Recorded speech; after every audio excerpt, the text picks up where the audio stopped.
রহমান সাহেবেরও কিন্তু পোস্টার নিয়ে অথবা তার নামও বাজে স্লোগান দেওয়া হচ্ছিল। এখানে কিন্তু একটা কারণও আছে, ধরেন শুধুই ষড়যন্ত্র না, সবকিছু ষড়যন্ত্র দিয়ে হলে হবে না, এর কিন্তু কিছু ইম্প্যাক্ট আছে। একদম প্রমাণ সহ যদি বলি, আমি আমার উপজেলায় দেখলাম যেই লোকটাকে সবাই চেনে, সে ইয়াবার ব্যবসা করে, গাজার ব্যবসা করে, মাদকের ব্যবসা করে, এমন কোনো খারাপ কাজ নেই সে করে না, এবং এইগুলোর সাথে পলিটিক্যাল শেল্টারের মধ্য দিয়ে করে, রাইট? আওয়ামী লীগের সময় করেছে, বিএনপির সময় বিএনপি দিয়ে করবে। তো এই লোকটাকে থানা ধরে না, পুলিশ ধরে না, কারণ সব জায়গায় সে টাকা পয়সা দিয়ে ঠিক রাখে।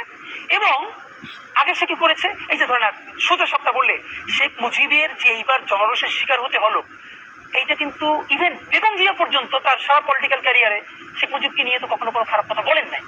ইভেন আমি দেখেছি জামাত ইসলামের মতিউর রহমান নিজামী, তিনিও যখন টিভিতে বক্তৃতা করছিলেন, তিনি বলেছেন বাংলাদেশের স্বাধীনতার স্থপতি, এটুকু সম্মান দিয়েছেন। কিন্তু বাংলাদেশের জনগণ ঠিক কোন কারণে এই যে এত রোষে তার ভাস্কর্যগুলো ভেঙে চুরমার করে দিল? আপনি কি মনে করেন ষড়যন্ত্র? না, এর কারণ মানুষ দেখেছে তাকে, যেই লোকটা ইয়াবার ব্যবসা করে, গাজার ব্যবসা করে, মাদকের ব্যবসা করে, গুলি করে, হত্যা করে, সেই লোকটার সমস্ত ক্রাইমকে ঢেকে দিচ্ছে এই ছবিটা ব্যবহার করে।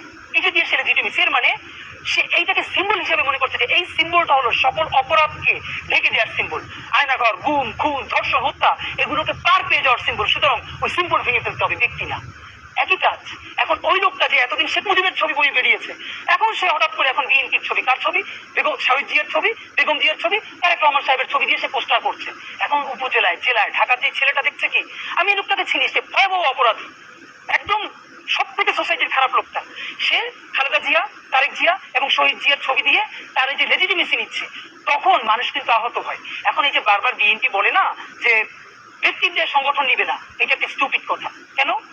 যেই লোকটাকে আজকে হত্যা করলো এখানে, আপনি বললেন তার কোনো কি নাই, দলে ধরেন পোস্ট নাইও বললাম, 4 জনের আছে ছাত্র দলে, এবং তাদেরকে তো বিএনপি থেকে বহিষ্কার করেছে, তো দলে না থাকলে তো বহিষ্কার করতে পারতো না। কিন্তু যাদের ব্যাপারে বলা হয় যে সে কি নেই, আমার দলে নাই, তো যেই লোকটা দলের কোনো কাঠামোর মধ্যে নাই, সে শহীদ জিয়ার ছবি দিয়া, বিএনপির ছবি দিয়া, তারপরে নিচে তার ছবিটা দিতেছে। আপনি ভাবেন, তার উপরে জিয়ার ছবি, নিচে তার ছবি, সে কার সাথে কাকে ফ্রেমিং করলো?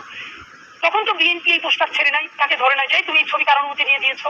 এর মানে যে ভয়াবহ অপরাধীটা আপনার ছবিকে সেল করে তারপরে সে এম্পাওয়ার্ড হচ্ছে, ক্ষমতায়িত হচ্ছে, মানুষকে মারতে পারতেছে, তখন তো আপনি জনরোষের শিকার হবেন। জনরোষের শিকার আপনার কারণে হবেন, হবেন ওই ব্যক্তির কারণে।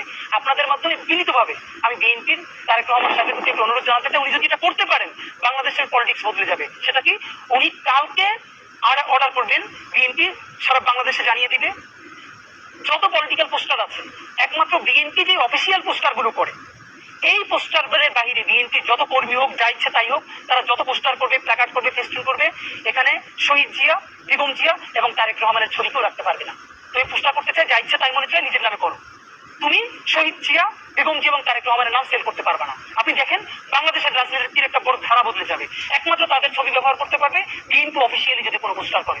কিন্তু আপনি এটাও করবেন না, এলাকার সব থেকে বদমাইশ লোকটারে আপনার ছবি ব্যবহার করতে দিবেন, কিন্তু সে যখন অপরাধ করবে তার দায়টা আবার নেবেন না, এটা তো আপনি পারবেন না। আপনি যদি তাকে ওই খারাপ কাজ করার বৈধতা দিয়ে থাকেন আপনার ছবি ব্যবহার করে, তার দায়টাও আপনাকে নিতে পারতে হবে।